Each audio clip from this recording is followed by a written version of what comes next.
2016ஆம் ஆண்டு கல்வி பொது சாதாரணதர வினாத்தாளில் வினவப்பட்ட டெங்கு தொடர்பான வினாவுக்கான விடைகளை எழுதி புள்ளிகளை பெறும் முறைகளை பார்ப்போம்.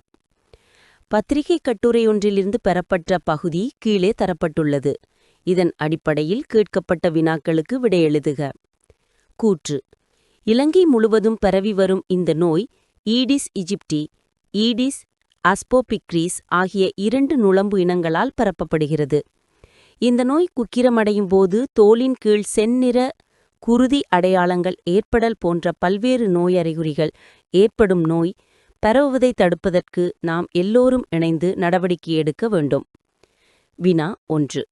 மேலே உள்ள கட்டுரை பகுதியில் விவரிக்கப்படும் நோயை பெயரிட்டு அந்த நோய்க்கு ஏதுவான நோய் காரணியை பெயரிடுக. 2 புள்ளிகள். விடை: கட்டுரை பகுதியில் விவரிக்கப்படும் நோய் டெங்கு என அழைக்கப்படுகிறது. நோய் காரணி ஆபோ வைரசு.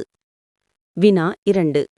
கட்டுரையில் குறிப்பிட்டவாறு இந்த நோய் உக்கிரமடையும் போது ஏற்படும் நோய் நிலைமையை பெயரிட்டு இங்கு குறிப்பிடப்பட்ட நோயறிகுறி தவிர்ந்த வேறு நோயறிகுறிகள் 4 எழுதுக.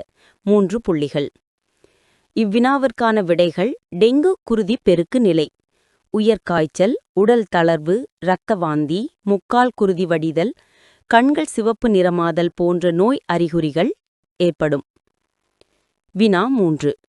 இந்த நோய் பரவுவதை தடுப்பதற்கு உங்களால் மேற்கொள்ளக்கூடிய நடவடிக்கைகள் 5ஐ சுருக்கமாக விளக்குக. 5 புள்ளிகள்.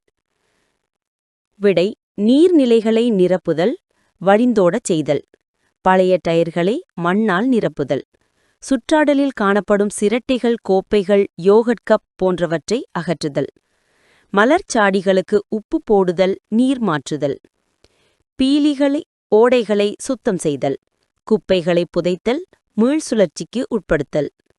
இவ்வினா அடிக்கடி வினவப்படுவதால் அதிக கவனம் செலுத்தி படிக்கவும். நன்றி.